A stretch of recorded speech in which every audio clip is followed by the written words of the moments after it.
সিলেটের হজরত শাহজালাল রহমতুল্লাহ আলাইয়ের মাজারের দানবাক্স তৃতীয়বারের মতো খোলা হয়েছে। দীর্ঘ ৩৪ দিন পর মাজার প্রাঙ্গণে প্রকাশ্যে শুরু হয়েছে দানবাক্সে জমা পড়া টাকার গণনার কাজ। এ বিষয়ে বিস্তারিত জানাতে মাজার থেকে সরাসরি যুক্ত হচ্ছেন প্রতিনিধি কামরুল ইসলাম মাহি। মাহি, গণনা কার্যক্রম কেমন দেখতে পাচ্ছেন এবং সেখানে কারা কারা উপস্থিত আছেন, কয়টা নাগাদ এই কার্যক্রম চলবে এবং সব মিলিয়ে সেখানকার খবরাখবর জানাবেন।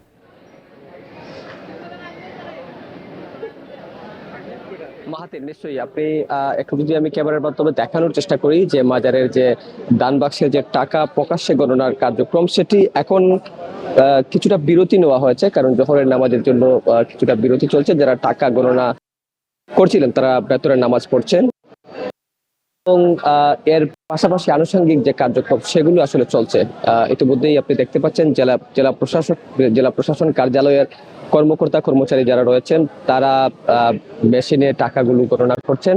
এর পাশাপাশি আমরা দেখতে পাচ্ছি সিলেট জেলা প্রশাসন, সিলেট সিটি কর্পোরেশন এবং মেট্রোপলিটন পুলিশের প্রতিনিধিরা আসলে এখানে উপস্থিত হয়েছেন এবং সকাল থেকেই আসলে এই যে টাকা গণনার কার্যক্রম সেই কার্যক্রম শুরু হয়েছে। মূলত মাজারের আয় ব্যয়তে যে গত 2 মাসের আগে যে 13 সদস্যের একটি কমিটি গঠন করা হয়েছিল, সেই কমিটির নেতৃত্বেই কিন্তু এই যে টাকা গণনার কার্যক্রম সেই কার্যক্রম চলছে। আমরা সকালে দেখেছি সিলেটের জেলা প্রশাসক তিনি এসে মাজার পরিদর্শন করেছেন, টাকা গণনার কার্যক্রম তিনি দেখেছেন এবং তিনি আসলে যেমনটি আমাদেরকে জানিয়েছেন যে এটি আসলে প্রায় 1 মাস পর এই টাকা যেহেতু গণনা করা হয়েছে, সেহেতু গত যে 2বার আসলে টাকাগুলো আসলে যেগুলো উঠেছে সেগুলো থেকে একটু বেশি হওয়ার সম্ভাবনা রয়েছে। একটু দেখানোর চেষ্টা করব মাজারের যে টাকার পাশাপাশি অনেকে স্বর্ণালংকার, বিদেশি মুদ্রা, বিশেষ করে পাউন্ড, ডলার বা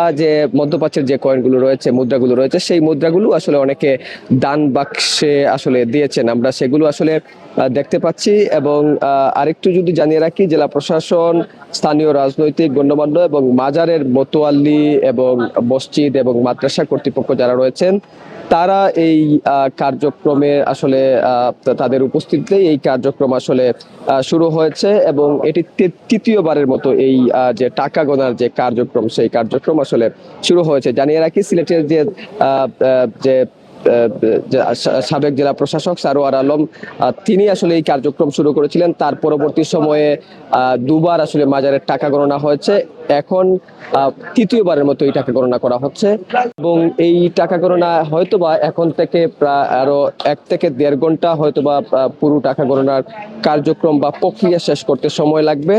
তো এবং নিশ্চয়ই সেই সময় আমরা মাজারের যে আসলে কত টাকা আসলে জমা হলো, কি প্রক্রিয়া সেটি করা হবে সেটি আসলে বিস্তারিত জানাতে পারবো। মাহাতির।